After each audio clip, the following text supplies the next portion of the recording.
Rádio Rio de Janeiro, a emissora da Fraternidade, passa a apresentar Luz na Penumbra, programa que leva ao seu coração a mensagem da doutrina espírita.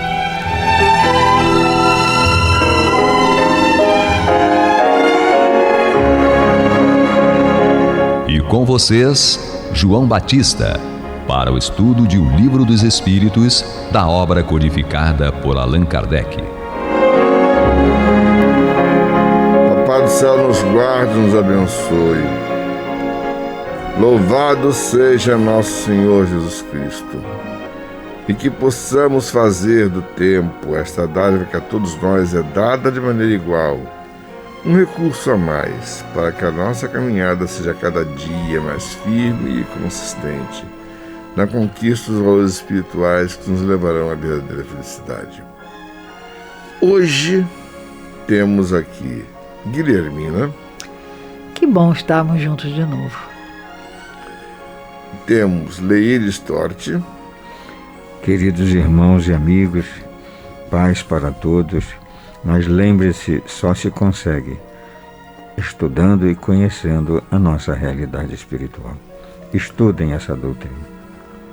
E Marcelo Aranda. Energias curativas para todos e todas. Hoje vamos estudar as perguntas 29 e 30 do Livro dos Espíritos. Começando com Marcelo Aranda, com a pergunta 29. Então, estamos estudando aqui os elementos gerais do universo, no item mais específico sobre as propriedades da matéria. E aí vamos para a pergunta 29. A ponderabilidade é um atributo essencial da matéria? E aí o Espírito responde: de matéria como a entendeis, sim, mas não da matéria considerada fluido universal. A matéria etérea e sutil que forma este fluido é imponderável para vós, mas nem por isso deixa de ser o princípio da vossa matéria pesada. A gravidade é uma propriedade relativa, fora da esfera de atração dos mundos. Não há peso, do mesmo modo que não há alto nem baixo. Então, a explicação de Kardec bem característica. Pergunta bem detalhada. Bem objetivo, né? Isso. Tipo, bem claro. Então, aqui o Kardec então busca essa ideia de pensar na matéria como nós conhecemos, matéria concreta, e aí ele pergunta se ela tem essa característica, né, da ponderabilidade. E os espíritos vão explicar. Calma aí.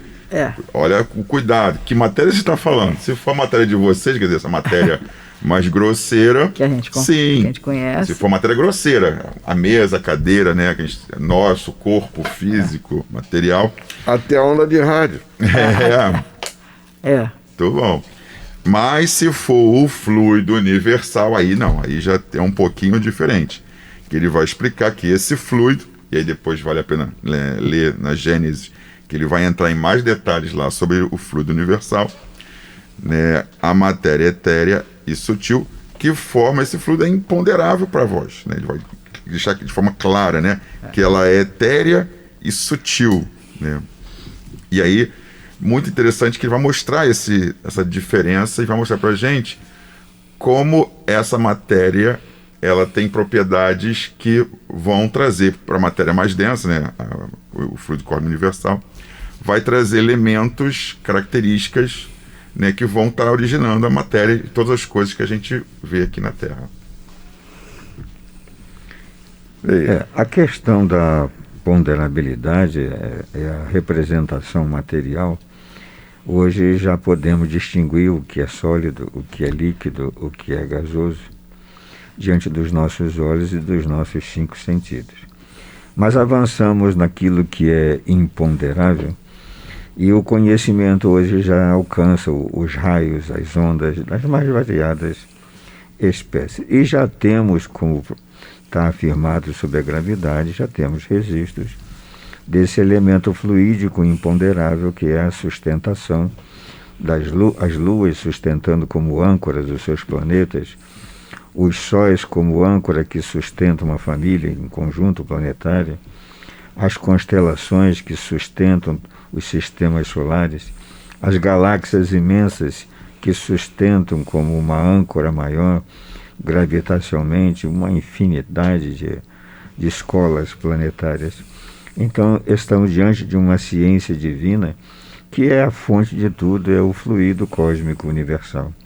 Aqui nos chama a lembrança as questões estudadas anteriormente, de número 18 e 19, quando foi questionado se um dia nós, como espíritos humanizados, teremos a inteligência para penetrar nos mistérios de Deus. E a resposta foi não.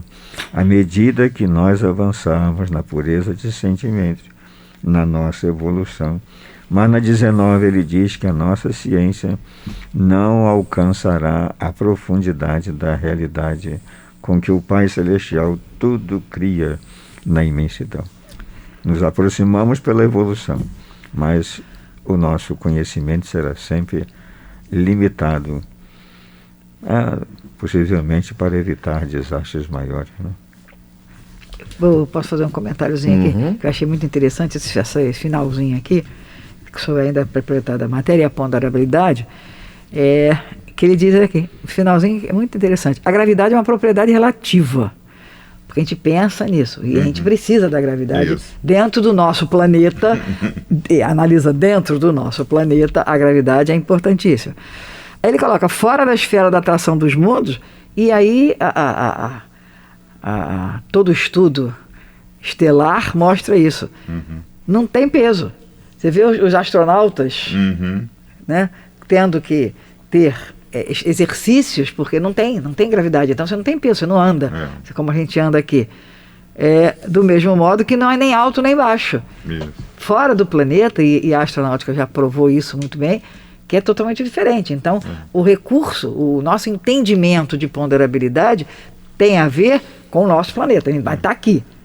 Agora, saiu daqui, e a ciência já prova isso, então a gente fica imaginando quanto ainda falta, né? Quanto ainda falta para a gente aprender. Não precisa muito. A própria condição de vitalidade Sim. de um ser vivo. Sim. Vamos pensar. Para ele poder compreender bem o fluido universal, eu vou talvez dar um salto de mais de 50 perguntas lá adiante, lá por volta da pergunta 69, que fala a respeito do fluido vital. Imaginemos, se uma pessoa ficar sem comer, quanto tempo ela sobrevive somente tomando líquidos e respirando? Mais de um mês.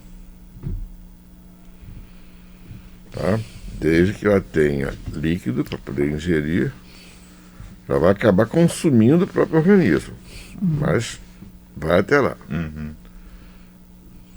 Já, por exemplo, se a pessoa ficar sem líquidos, sem sólidos e sem líquidos, lógico, com boa vontade vai chegar uma semana, dependendo da temperatura ambiente. E dependendo do condicionamento do organismo do indivíduo. Agora, sem ar. Quanto tempo o sujeito vive sem ar, sem respirar? Minutos. O indivíduo conseguiu ficar sem ar, assim, imerso num líquido por mais tempo, aguentou parece que 7 minutos, alguma coisa mais ou menos por aí. E é interessante o seguinte, quanto mais sutil é a matéria, maior a necessidade que o corpo tem dela. Imaginemos um corpo vivo sem o fluido vital, que deriva do fluido universal. Danou-se. Sem ele, sem chance. Acabou a vida. É instantâneo.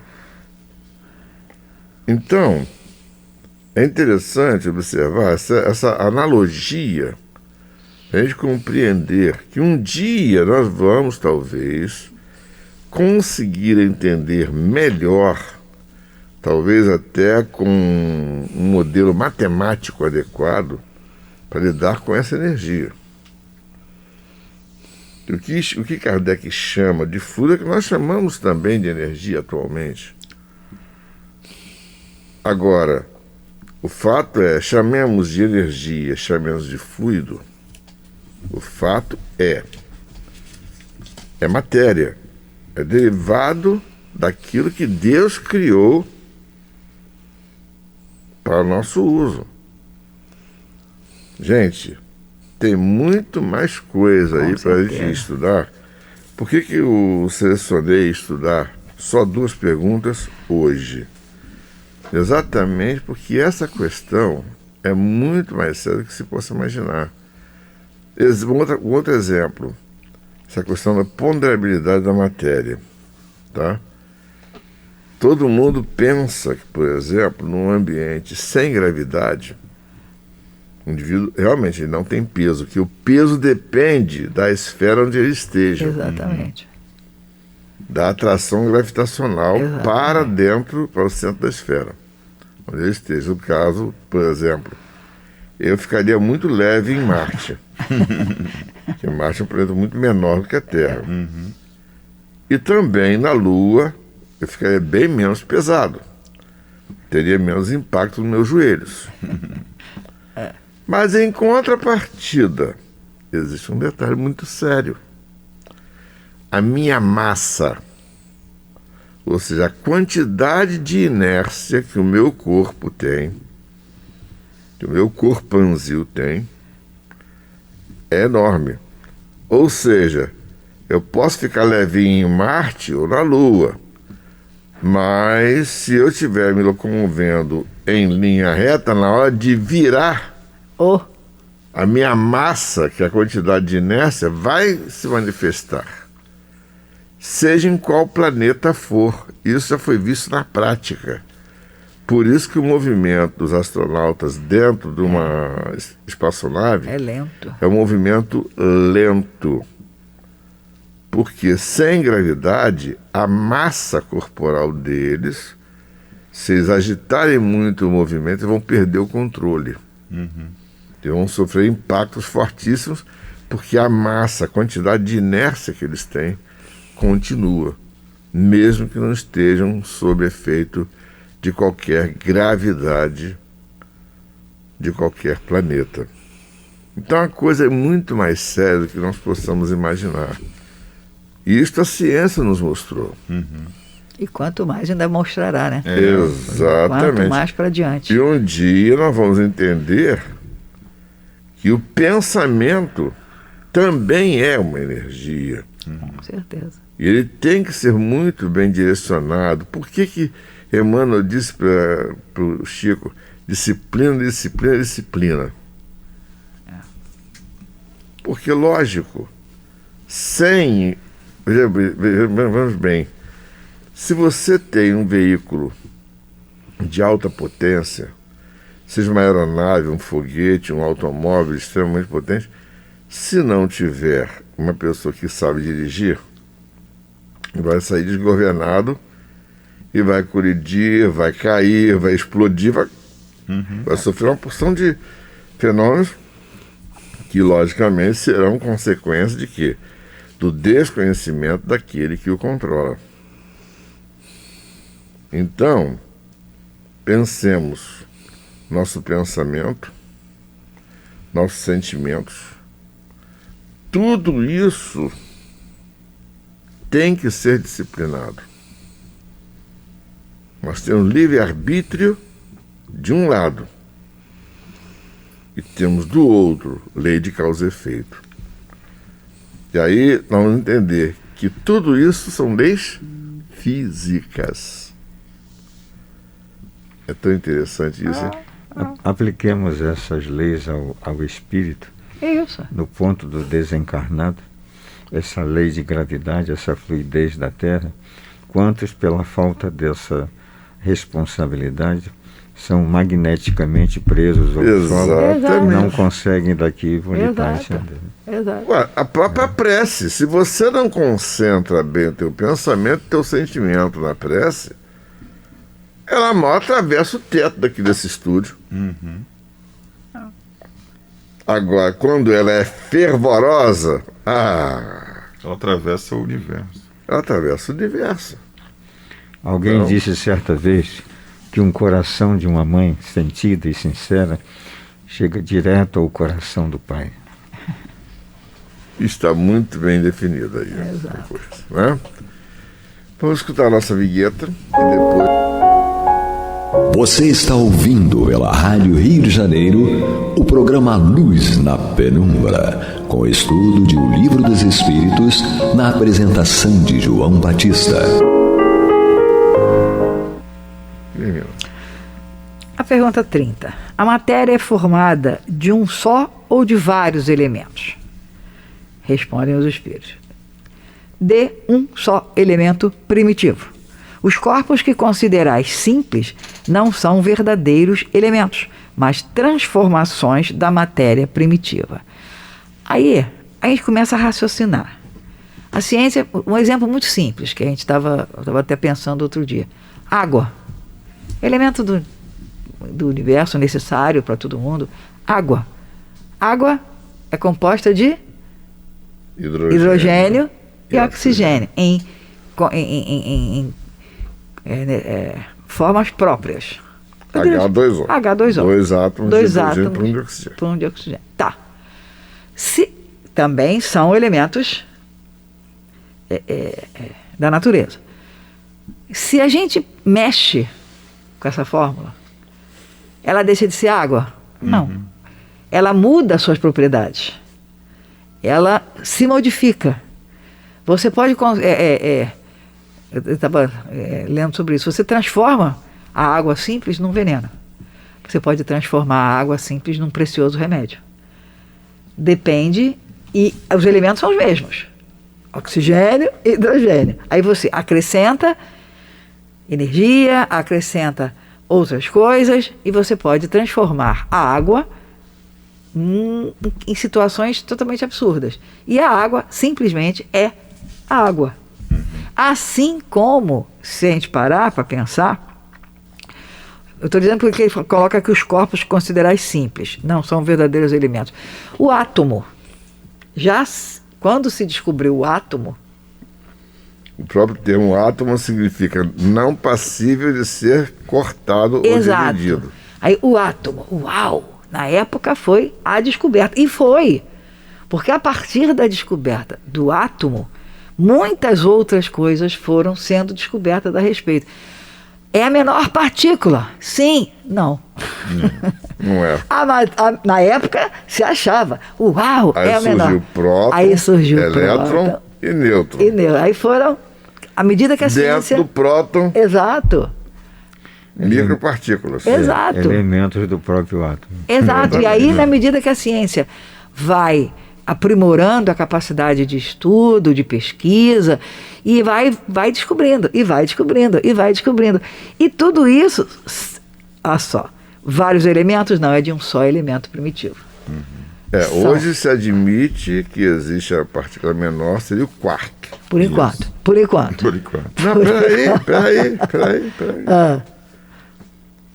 Eu me lembro que Antônio de Pádua, que é um dos nossos expositores de Evangelho, tá? Ele me passou um texto a respeito da teoria das cordas. Honestamente, gente, até hoje não consegui compreender. Eu estou com o texto lá em casa. Já li uma porção de vezes. O meu intelecto não consegue Me manda uma assimilar. Aí tá querendo uma cópia. Não, eu acho que eu vou ter que pedir para o Antônio de Pádua. Explicar aquilo. Eu nem sei onde é que anda esse texto lá em casa. Eu sei que está lá em casa, está guardado em algum lugar. Mas é interessante que eu já li várias vezes e não consegui assimilar totalmente. E o pior de tudo que ele, que é engenheiro, sabe que existem, digamos assim, formulações matemáticas que explicam aquilo dali. Eu adorei ter recebido o material que ele me mandou, porque me mostrou o tamanho da minha ignorância. Mas valeu muito para nós sabermos o seguinte: nós ainda temos muito a aprender. Exato. É interessante quando você fala, quando os espíritos falam de um elemento primitivo, de um saneamento primitivo. Vamos pensar em termos químicos, por exemplo. Como é o cloro? O cloro é um gás verde que, se inalado puro pelo ser humano, mata. Sim. Tudo bem. O que é o sódio? O sódio um elemento químico também. É um elemento químico, é uma substância química que, se você tiver sódio puro, você vai ter um sólido cáustico que vai queimar a sua pele. Aí você pega uma porção de sódio, coloca dentro de um recipiente fechado e injeta uma quantidade padrão de cloro e os dois reagem. A energia que os dois têm é enorme. Ocorre quase que uma pequena explosão dentro do compartimento onde os dois são colocados juntos. E o resultado final? Cloreto de sódio. Sal de cozinha. O vulgarmente conhecido sal de cozinha. Essencial para a vida da maioria dos seres vivos da Terra. Exato. Equilibra. Por exemplo, existe um animal que vive no deserto que ele não toma água nunca. O metabolismo da água dele é reciclado permanentemente, tá? Ele quase não urina. Sim. É reciclado a partir dos alimentos que ele consegue obter. Ou seja, o hidrogênio e o oxigênio da água ele obtém a partir dos alimentos que ele ingere. Ele nunca toma água. Nem poderia, eu acho. E o interessante é que os estudiosos que definiram essa espécie é uma espécie de um rato, tá? Chamado de rato canguru. Que ele tem as patas muito longas, as traseiras. E é interessante que é um animal que é capaz de concentrar sódio na urina de uma maneira absurda. Praticamente ele só elimina cloreto de sódio com um pouquinho, é uma espécie de gelatina quando ele urina. É o excesso de cloreto de sódio que ele tem no organismo. É só o excesso que carrega uma porção de escórias que o organismo produz e que precisa eliminar. Que precisa ser eliminado. É interessante porque os estudos a respeito de doenças renais, tá, lançou mão do conhecimento a respeito dessa espécie. E nós entendemos que o metabolismo de diversas espécies tem relação com o quê? Com o fato de todos os elementos que existem na tabela periódica, que é estudado pela química, derivam de que realmente existe algum elemento fundamental. Sim. Hoje se sabe que o que mais existe dentro do universo, fora das atmosferas das estrelas, é hidrogênio. Mas nem esse hidrogênio é o elemento fundamental. Exato. Tem algo atrás. Tem algo além dele. Exatamente. Ou seja, um dia nós vamos conseguir compreender isso totalmente. Exato. O raciocínio nos leva a considerar, dentro dessa ciência, se pudéssemos criar aqui simbolicamente um vetor, uma linha na vertical e uma na horizontal, representando o ponto das duas, o átomo em si, que originou toda a vida na Terra, e o surgimento do espírito pela forma corporal, iríamos imaginariamente pegar o vetor e trazê-lo para o âmbito espiritual aquele átomo físico agora se apresenta como hábito astral, moléculas, prótons e nêutrons num plano astral, numa outra dimensão. Ele está chegando lá. Agora já existe a chamada antimatéria. Exato. Então, é aquela história, elas estão chegando lá, a ciência está chegando lá. E, com certeza, vai admitir a existência dessa coisa extrafísica que é o elemento espiritual.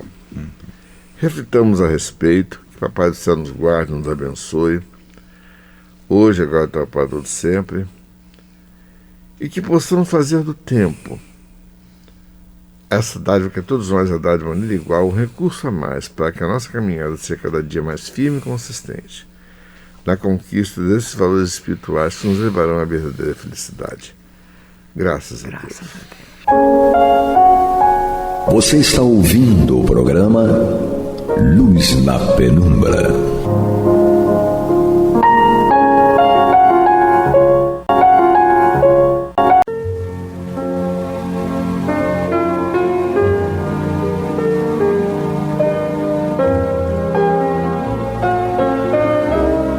A Rádio Rio de Janeiro está levando ao seu lar e ao seu coração a mensagem consoladora da doutrina espírita, através do programa Luz na Penumbra.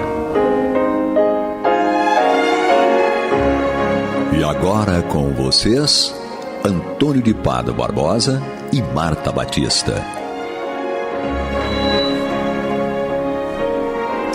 Muito boa noite, meus caros amigos. Estamos aqui de volta ao programa Luz na Penumbra, programa no qual nós tecemos comentários a respeito do Evangelho segundo o Espiritismo de Allan Kardec. Nós hoje vamos dar início ao seu capítulo 6, o Cristo Consolador. É um capítulo, eu digo, interessante, porque eu acredito que seja para nós a comprovação de que temos realmente em quem confiar e que, após termos aprendido tudo aquilo que foi trazido no capítulo anterior sobre as nossas aflições, nós entendemos realmente os motivos pelos quais nós passamos pelas aflições, que precisamos ter resignação para enfrentar essas aflições, ter coragem, fé no futuro, porque tudo vai acabar sendo resolvido. Mas enquanto essa resolução não vem, nós precisamos realmente de um apoio moral, espiritual, emocional, ou seja, precisamos de um consolo para essas nossas agruras. Justamente é o que nos propõe aqui Allan Kardec, trazendo para nós textos interessantíssimos a respeito do que Allan Kardec pensa, do que os espíritos pensam, do que o Espírito da Verdade pensa a respeito do consolo que para nós é de muita importância. E para trazer as suas considerações a respeito deste tema, nós temos, como sempre aqui hoje, nossa querida amiga Marta Batista, que vai nos engrandecer com o seu conhecimento a respeito disso, porque eu sei que ela é uma especialista no assunto quando fala de Espírito da Verdade. Eu sei que ela tem uma preferenciazinha por este assunto. Então eu vou deixá-la à vontade, juntamente com o apoio moral e técnico do Pablo ali, para que ela tenha toda a desenvoltura que ela necessita para nos brindar com seus conhecimentos. Marta, fique à vontade para nos trazer toda essa sua gama de conhecimento a respeito disso. Nossa, que elogios! Nossa, isso é uma prece. Eu cheguei hoje com a corda toda. Eu estou vendo.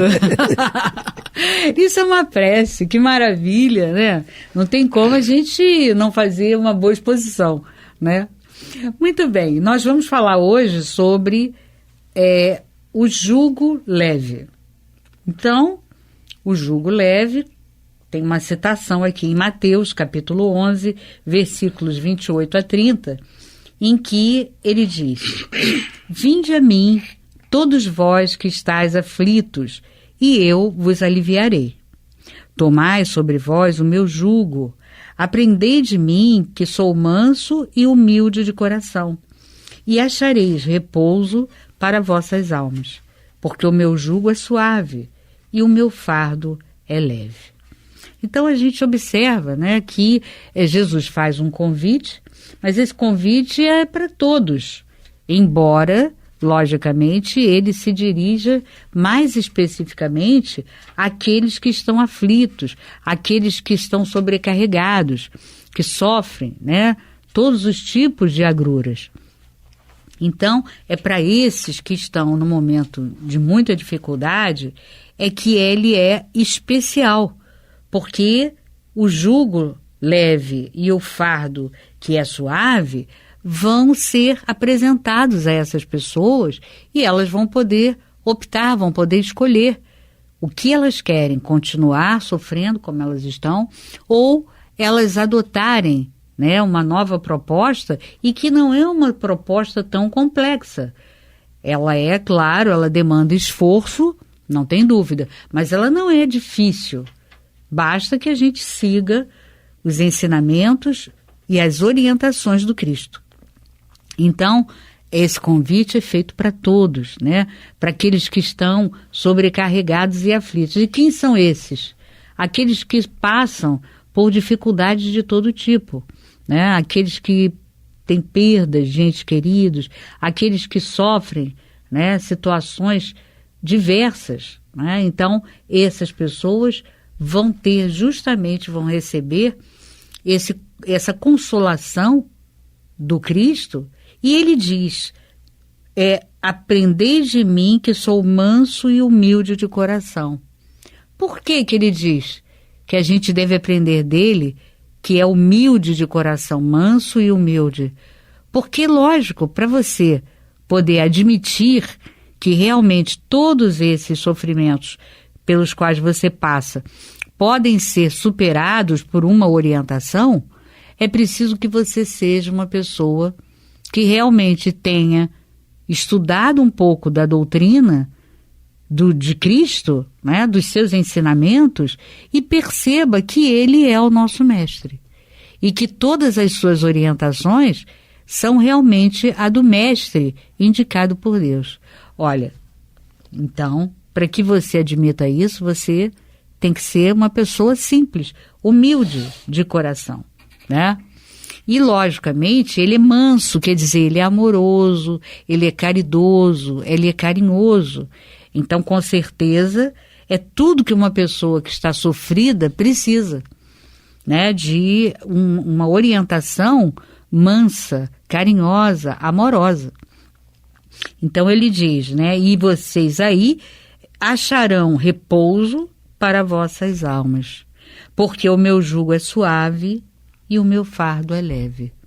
Quer dizer, então, para que você tenha essa simplicidade e essa humildade de coração, você precisa estar com o firme propósito de afastar de você o egoísmo e o orgulho. Então, assim, dessa maneira, com certeza você vai fazer a escolha correta, né? A escolha daquele que é humilde e manso de coração. Então a gente vai encadeando, né, vai conseguindo perceber o que o Cristo nos fala, o que ele nos diz sobre a sua orientação, que tornará as nossas existências menos dolorosas, menos sofridas, né? E aí Kardec traz para a gente o seguinte: todos os sofrimentos, misérias, decepções, dores físicas, perda de entes queridos, encontram a sua consolação na fé no futuro, na confiança na justiça de Deus que o Cristo veio ensinar aos homens. Então é interessante, né? Eu estou entrando aqui numa área que nem seria a minha, porque essa área aqui seria somente a partir do item 5, né? Que é a vinda do Espírito de Verdade. Mas eu já vou dando uma dica para quem quiser assinar lá no Evangelho, que aqui Kardec nos diz, na confiança e na fé no futuro e confiança na justiça de Deus, que o Cristo veio ensinar aos homens. Então aqui ele já disse. Quem veio ensinar isso? O Cristo. Então quem é o Cristo Consolador? Jesus. Né? Aqui ele já de cara já apresenta para gente. E tem mais dicas ao longo dos itens que vão nos mostrar que o Cristo Consolador é Jesus. Então ele diz o que nós precisamos e o que vamos encontrar nas orientações de Jesus. A consolação estará na fé no futuro e na confiança na justiça de Deus. Quer dizer, o que a gente precisa mais? Olha, você está sofrendo muito agora, mas existe um futuro. Tenha fé nesse futuro. Ele existe, Jesus determinou para a gente. E, logicamente, se você tiver confiança em Deus, na justiça de Deus, e, logicamente, fé nesse futuro que Jesus nos avisou, nos recomendou e nos disse que haveria, nós vamos, então, estar consolados. Porque todas essas dificuldades serão amainadas, serão neutralizadas com o passar da existência. Então, as reencarnações vão trazer para nós, a fé no futuro é isso, é você ter a certeza que vai reencarnar. E nessa reencarnação, nas reencarnações subsequentes, tudo aquilo que você errou, você vai ter oportunidade de retificar. E essas retificações é que vão desmanchar a causa do sofrimento. Entendeu? Então é isso. É você justamente ir mudando através de uma renovação interior, com as sucessivas reencarnações, você vai sentir a necessidade disso, porque se você quer desconstruir a causa que te fez infeliz e que te fez sofrer, é preciso que você pare de gerar essa causa.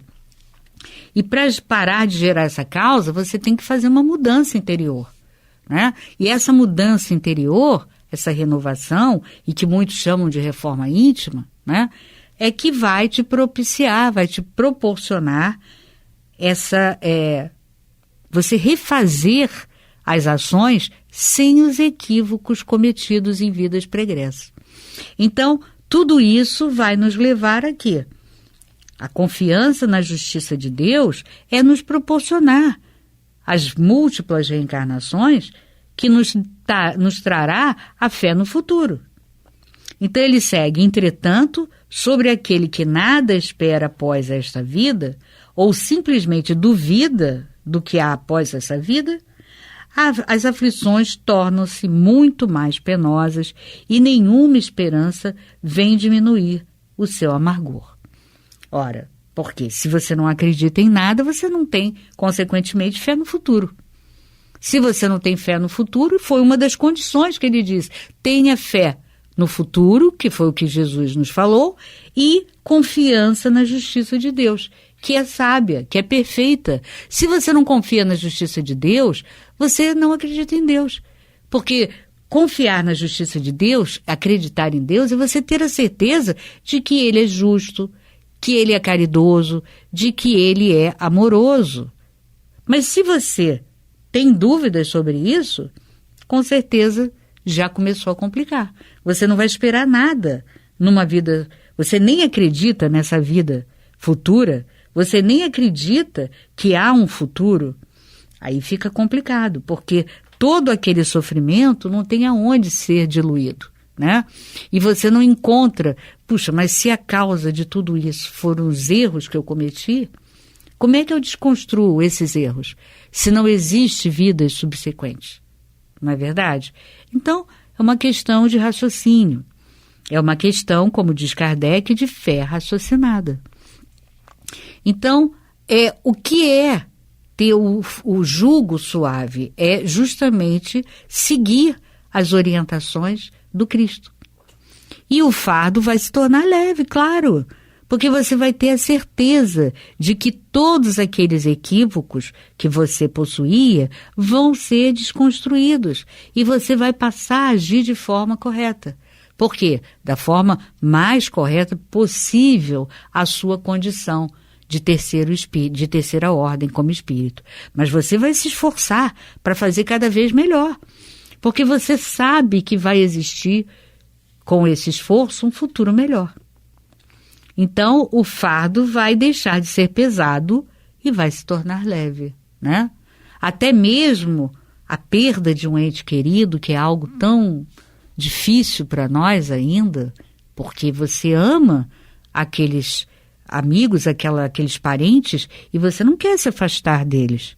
E você, logicamente, como ainda um espírito de terceira ordem, cuja a impregnação do material está muito forte, você já vai começar a pensar diferente. Olha, mas espera aí, eu vou me reencontrar com esse parente, né? Eu vou me reencontrar ou no mundo espiritual ou em vidas subsequentes. Então, né, eu já não estou naquele desespero de achar que nunca mais eu vou ver aquele ser que eu amo tanto ou que eu amei tanto nessa encarnação, como uma mãe, como uma irmã, um irmão, enfim. Porque você sabe que existe vida futura, que tem múltiplas e sucessivas vidas e que em algum momento você vai poder se reencontrar com esses parentes, né? Então, lógico, isso não torna o fardo, que era super pesado, num fardo mais leve? Não, o fardo, é claro que é um fardo, né? Olha como Jesus é justo, é um fardo. Em momento nenhum ele deixa de dizer que é um fardo, né? Todas essas questões que ele elencou aqui para nós, né? Tudo isso são fardos, mas eles se tornam mais leves com a certeza de uma vida futura e com a certeza e a confiança na justiça divina, né? O que você acha, Tony? Marta, essa explicação que Kardec nos traz, ela, do meu ponto de vista, ele mostra um enfoque diferente do que você pode esperar quando você lê essas palavras de Jesus, né, sobre o fardo e o jugo. Realmente, se você for olhar da forma material, não faz muito sentido. Mas se você analisar isso da forma emocional, da forma relativa, faz todo sentido. Mesmo que você esteja passando por uma situação que está carregando um fardo muito pesado, não estou dizendo um fardo moral nem emocional, um fardo real, 200 quilos de peso de alguma coisa você está transportando, você não está aguentando aquele peso. Você vai subir uma ladeira onde você mora com 10 sacolas de mercado na mão. É pesado aquilo, é fisicamente pesado. Uhum. Mas se aparece uma pessoa ao lado seu dizendo, não, vamos junto que isso vai dar certo. Passa um paninho úmido na sua testa, entendeu? E você vai te dar um copinho d'água, você para, respira e pega as 10 sacolas. A pessoa não pegou a sacola para você, mas ela está te incentivando, aquilo dá a você um alívio. É lógico que esse alívio não é material, que não diminuiu uma grama. 1 grama de peso ali não diminuiu. Mas você adquire mais força, você sente menos o efeito daquele peso e consegue chegar ao final. Essa é a proposta do Cristo. E que Kardec está nos explicando aqui. Ele diz aqui, as aflições caem com todo o seu peso quando você não tem essa confiança no futuro. Você não tem essa confiança em Deus. Então, o peso é real sobre você. Quando você aceita o consolo de Jesus, aquele peso é aliviado. Entendeu? Porque, sem querer fazer assim, uma comparação estranha, mas tudo na vida é relativo. Claro. Os mesmos 10 quilos que eu carrego e que você carrega, para mim pesa de uma forma, para você pesa de outra. Mano. Lógico, porque meu tamanho é outro. Porque, são os mesmos 10 quilos. E mesmo nós podemos ser o meu irmão gêmeo, mas ele tem emocionalmente outras condições diferentes da minha. Sim. Para carregar o mesmo peso. E emocionalmente também, são 2 irmãos gêmeos. Se morre o pai ou a mãe dos dois, um sente de uma forma, outro sente de outra, que nós somos diferentes emocionalmente falando. Claro. Então Jesus está agindo no nosso emocional. Para aliviar um fardo real. ele está agindo no emocional. Imagina para um fardo emocional.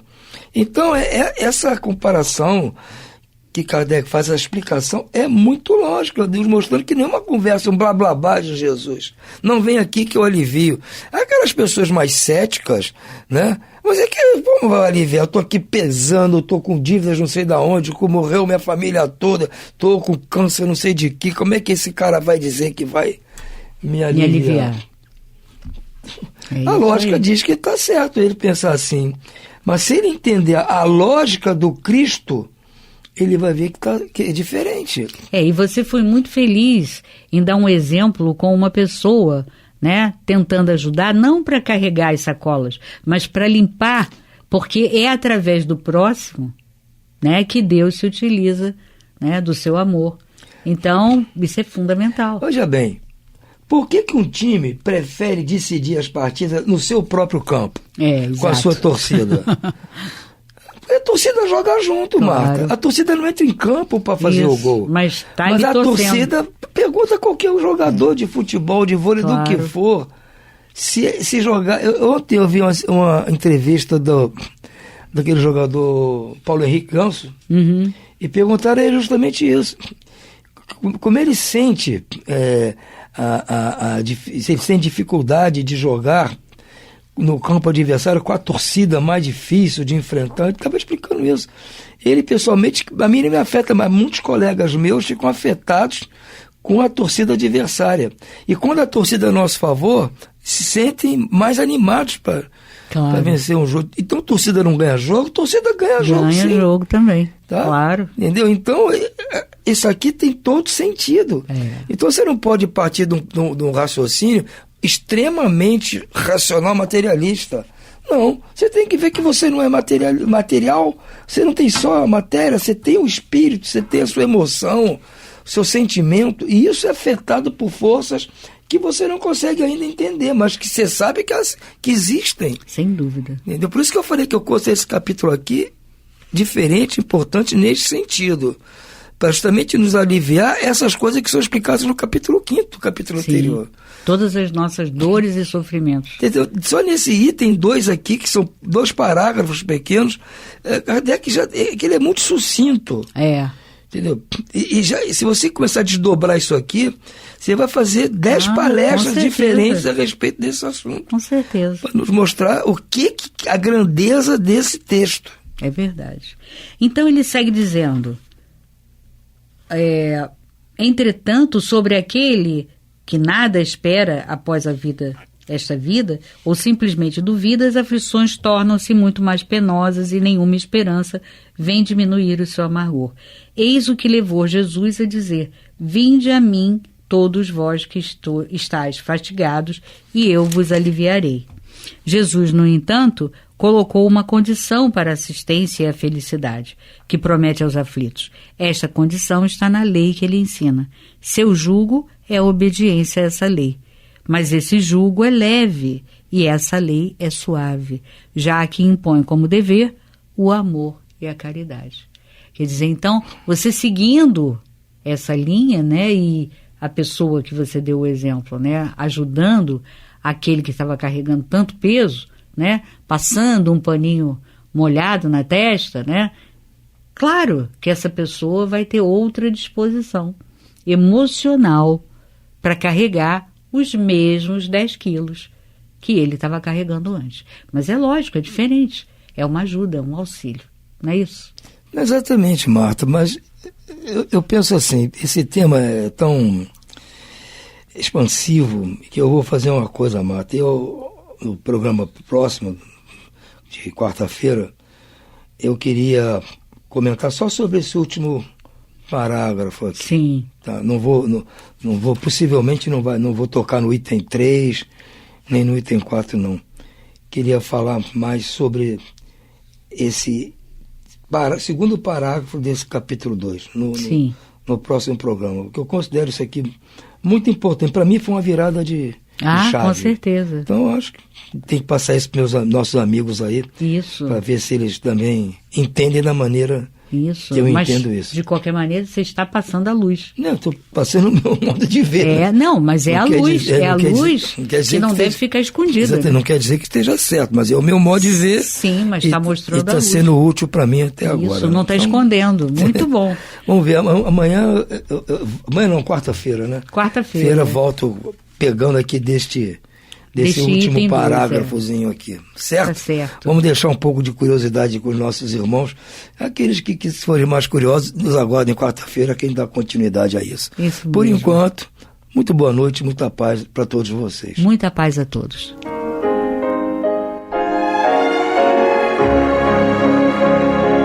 E vamos ouvir agora a prece de encerramento de nosso programa, na voz de Geraldo de Aquino. Jesus, dá-nos coragem para a luta, piedade para os insultos e misericórdia para as injustiças e ingratidões. Limpa nossa alma de inveja e ambições mesquinhas, de ódio e de vingança o nosso caminho. E que dentro em pouco, ao recolher-nos de novo ao calor do nosso leito, para que o sono nos dê a paz e o esquecimento das tristezas humanas, possamos sentir, Senhor, no mais íntimo de nosso ser, a doçura indefinível do Teu amor e a grandeza incomparável da Tua divina presença. Que assim seja.